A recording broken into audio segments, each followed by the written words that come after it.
kulanti wacan oo wanaagsan daawadii leedahantiinba meel walba oo dunida ka joogtaan kuna soo dhowaada maqaal gaar ah oo aynu ka eegayno Abiy Ahmed ra'iisul wasaaraha Itoobiya. Abiy Ahmed waxa uu soo celiyay xasuustii boqoradda Itoobiya. Ra'iisul wasaaraha Itoobiya Abiy Ahmed ayaa soo celiyay xasuustii boqoradda Itoobiya kadib markii uu galay farumaha dagaalka ka dhanka ah kooxda TPLF. muuqaalo iyo sawirro cajiib ah ayaa laga duubay Abiy oo ku sugan jiidda hore ee dagaalka isagoo xiran dareeska ciidamada wax ku eegaya torobiinka geed hoostiisana ku jira. kuwa doonaya in ay ka mid noqdaan wiilasha Itoobiya ee lagu xasuusto taariikhda waa in aad sare u kacdaan dalkiina ayuu yiri Abiy. Professor Jeti Tromvel oo wax ka dhiga jaamacadda Oslo ee dalka Norway ayaa sheegay in aysan shaki lahayn in tallaabada Abiy uu ku galay dagaalka ay wax ka bedeshay natiijada, balse wuxuu qiray in sawirrada ay muujinayaan in uu furiinta u dhow yahay ee uusan gelin meesha ay xabadda ka dhacayso.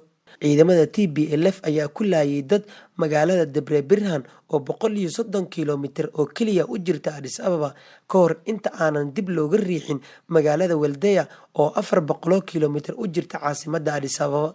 Professor Tromvel wuxuu sheegay in isbeddelka ugu weyn ay ka timid dhanka diyaaradaha droneska oo Itoobiya ay ka keensatay Turkiga, Shiinaha iyo Iran. diyaaradaha nooca Wing Long E ee Shiinaha ayaa ah kuwa aad uga awood badan dhanka burburinta taangiyada, hubka culus ee madaafiicda goobta iyo weliba ciidamada lugta ah oo ay bambaanooyin la dhici karto, ayuu yiri Professor Tromvel. Abiy waxa uu sheegayaa in uu la dagaalamayo koox u adeegaysa cadowga Itoobiya isagana uu yahay kan u dagaalamaya soo celinta sharafta Itoobiya si la mid ah boqoradii hore. Bishii November ayuu Abiy Ahmed kooxda TPLF la barbar dhigay ciidamadii Talyaaniga ee ku soo duulay Itoobiya kuwaasoo lagu jabiyay dagaalkii Adwa ee 1896. dagaalkaasi oo hormuud ka ahaa boqorkii Itoobiya Menelik E kaas oo ka soo jeeday gobolka Axmaarada. kumanaan qof ayaa dibadbax ka dhigay Addis Ababa waxayna taageero xoog leh u muujiyeen Abiy iyo dowladdiisa. sida uu qaba Abdiraxmaan Sayid oo ah falanqeeye ku nool dalka UK, Abiy waxa uu helay taageero weyn oo dadka Itoobiyaanka ah. waxa uu aad ula dhacsan yahay boqoradii Itoobiya soo maray. mar uu dad dhageysanayay u sheegay in hooyadiis ay ku riyootay isagoo boqor noqday uuna noqon doono boqorka 7aad ee Itoobiya, ayuu yiri Professor Tromvel. Obama ayaa helay abaalmarinta Nobelka isagoo dagaal diyaaradaha droneska ah ka waday Afghanistan, balse wuxuu kaga duwanaa Abiy wuxuu arrimaha kaga hagayay qolka howlgallada ee furumaha uusan aadin sida Abiy oo kale, ayuu yiri aqoon-yahankani.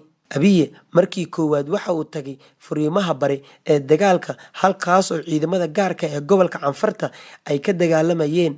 gobolka Canfarta waa kan ugu xiga gobolka Tigreega. dhaqan ahaan qof kasta oo lab ah oo Canfar ah waxa uu haystaa qori marka uu gaaro da'da 15 jirka ah. waxaa loo yaqaanaa halyeeyo. waxa ay sameeyeen iska caabin xoog badan iyada oo markii ugu horeysay dagaalka galeen dumarka Canfarta, ayuu yiri Abdiraxmaan Sayid. Abdiraxmaan wuxuu qabaa in iska caabinta Canfarta ay TPLF ka hor istaagtay in ay gaaraan xuduudda Djibouti halkaasoo Itoobiya ay wax kasta ugu soo degaan.